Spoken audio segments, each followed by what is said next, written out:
Сега ще ви представя една баня, направена без плочки. Нито една плочка няма.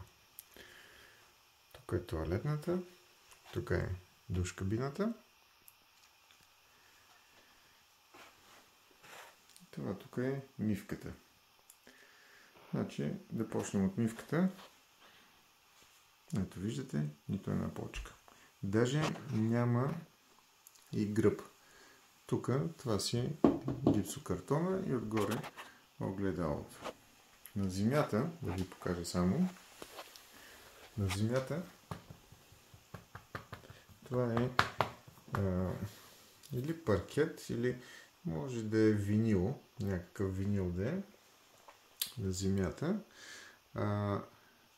Около тоалетната да ви покажа пак нагоре, няма нито една плочка, всичко е гипсокартон.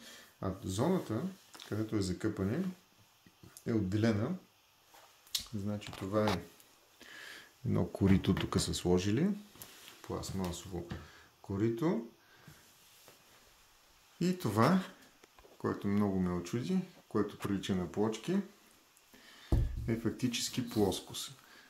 Тази плоскост тръгва от тук и върви до края. Както виждате, тук е отрязана и слепена с силикон, който блести. И това, че не са равнени двете плоскости, най-добре подсказва, че това не са плочки, защото никой плочкаджия нямаше да ги размини толкова лошо, да не ги равни просто ръбовете, а да се получи такова разминаване. Вижте как се разминават. И нагоре приключва с един параваз, пак гипсокартон от двете страни. Тези плоскости имитират плочки, но са плоскости. Просто са изрязани и залепени. И е сложено едно остъкление, плъзгаща се врата.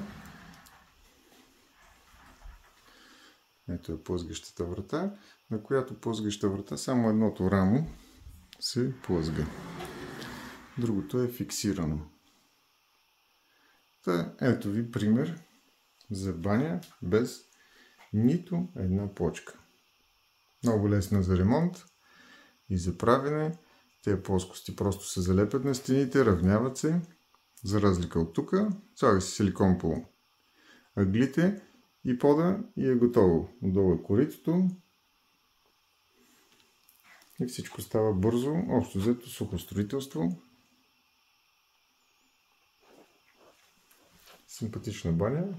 Вярно, малко голяма, по-голяма от стандартните, но много добре се обзавели. И това, ако си мислите, че тук много се улива вода, не е така, защото тази баня се намира в жилище, което се отдава под наем за вечер. В смисъл, доста е натоварено през летния период, през Airbnb. И както виждате, нищо не се е отлепило, нито пък да се е намокрило толкова, че да тече вода и да имат проблеми.